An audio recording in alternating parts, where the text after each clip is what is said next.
తూర్పుగోదావరి జిల్లా జగన్ ర్యాలీలో ఒక ప్రమాదం చోటు చేసుకుంది. వైసీపీ అధినేత దేవరపల్లి వెళుతూ ఉండగా వైసీపీ శ్రేణులు ఒక్కసారిగా అక్కడ పొగాకు బోర్డు లోపలికి దూసుకెళ్లారు. బోర్డు గేటును నెట్టుకుంటూ లోపలికి చొరబడ్డంతో తొక్కిసలాట జరిగి చాలా మంది కింద పడిపోయారు. ఈ ఘటనలో ఎస్ఐ అలాగే పలువురు పోలీసులు సహా కొందరు పార్టీ శ్రేణులు కూడా స్వల్ప గాయాలై చూడొచ్చు. విజువల్స్ లో ఒక్కసారిగా గేటు తోసుకుంటూ ముందుకొచ్చేస్తూ ఉన్నారు. ఎందుకంటే ఇవాళ జగన్ తూర్పుగోదావరి జిల్లాలో పర్యటిస్తున్న విషయం వాళ్ళందరికీ తెలుసు. కార్యకర్తలందరూ కూడా జగన్ ని చూడడానికి అక్కడ పొగాకు బోర్డు లోపలికంటూ ఒక్కసారిగా దూసుకొచ్చేశారు. పోలీసులు ఎంత నిలువరించినా సరే ఎక్కడా కూడా వాళ్ళు ఆగట్లేదు. ఒక్కసారిగా దూసుకొచ్చిన ఆ కార్యకర్తల్ని ఆపడానికి పోలీసులు శతవిధాల ప్రయత్నం అయితే చేశారు, కానీ ఎక్కడ కూడా వాళ్ళు ఆగట్లేదు. దీంతో ఒక్కసారిగా పోలీసులు కింద పడిపోయారు. కార్యకర్తలు కూడా చాలా మంది కింద పడిపోయారు. విజువల్స్ లో చూడొచ్చు మనం ఎంత భారీ స్థాయిలో కార్యకర్తలు అక్కడికి వచ్చారు. మా ప్రతినిధి శివ జాయిన్ అవుతున్నారు. శివ, ఒక్కసారిగా బోర్డు గేటుని తోసుకుంటూ ముందుకొచ్చేశారు. ప్రస్తుతం గాయపడ్డ వాళ్ళ పరిస్థితి ఏంటి? దీనిపైన వైసీపీ జగన్ ఏమైనా మాట్లాడుతున్నారా అధినేత?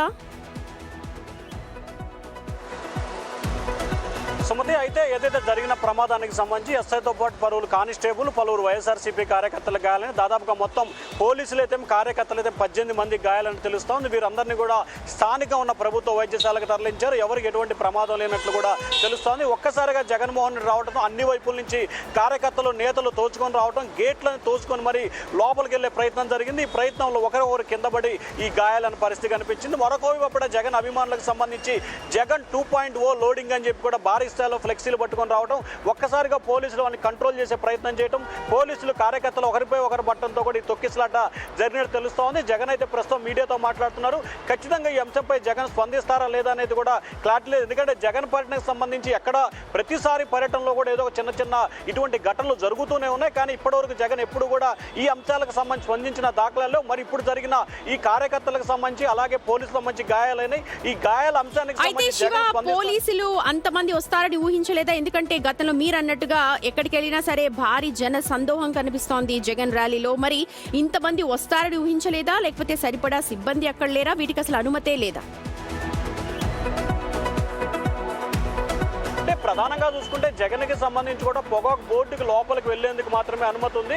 కానీ జగన్కి సంబంధించి కూడా దాదాపుగా 2.5 కిలోమీటర్ల భారీ ర్యాలీ నిర్వహించారు. సో ర్యాలీకి ఒక్కసారిగా కార్యకర్తలు, నేతలు భారీ స్థాయిలో రావడం, పోలీస్ అధికారులు కూడా దాని సగ్గ స్థాయిలో సిబ్బందిని ఏర్పాటు చేయడంలో కూడా కొంత వైఫల్యం చెందినట్టు స్పష్టంగా కనిపిస్తుంది. ఎందుకంటే జగన్ పర్యటనకు సంబంధించి ప్రతిసారి కూడా భారీ స్థాయిలో కార్యకర్తలు ఎక్కువ స్థాయిలో వస్తారు. కానీ పోలీసులు దానికి తగ్గట్టుగా బందోబస్తును ఏర్పాటు చేయడం ప్రతి చోట కూడా ఈ రోజు జరిగిన తూర్పుగోదావరి జిల్లా పర్యటన కాదు, గతంలో జరిగిన చాలా పర్యటనల విషయాల్లో కూడా పోలీసులు దానికి తగ్గట్టుగా బందోబస్తు ఏర్పాటు చేయడంలో పూర్తి స్థాయిలో వైఫల్యం అయితే చెందుతున్నారు. ఈ నేపథ్యంలో తొక్కిసలాట జరగచ్చు, గతంలో చనిపోయిన సంఘటనలు కావచ్చు, లేకపోతే పలువురు గాయాలైన విషయాలు కావచ్చు, ఇట్లా వరుసగా జగన్ పర్యటన సందర్భంగా ఏదో ఒక విషయం అయితే కొనసాగుతాం. సుమతి, రైట్ శివ, మొత్తానికి జగన్ పర్యటనలో మరొక ఇన్సిడెంట్ జరిగింది. అయితే ఒక్కసారిగా ఆ గేట్ బోర్డు, పొగాకు గేట్ బోర్డు తోసుకొని ముందుకు వెళ్ళిపోయారు కార్యకర్తలంతా. చాలా మందికి గాయాలై దాదాపు 18 మంది దాకా గాయాలయ్యారు. అందులో పోలీస్ అధికారులు కూడా ఉన్నారు. మరి చూద్దాం. ప్రస్తుతం అయితే మీడియాని అడ్రస్ చేస్తూ ఉన్నారు. అక్కడ రైతులతో పరామర్శ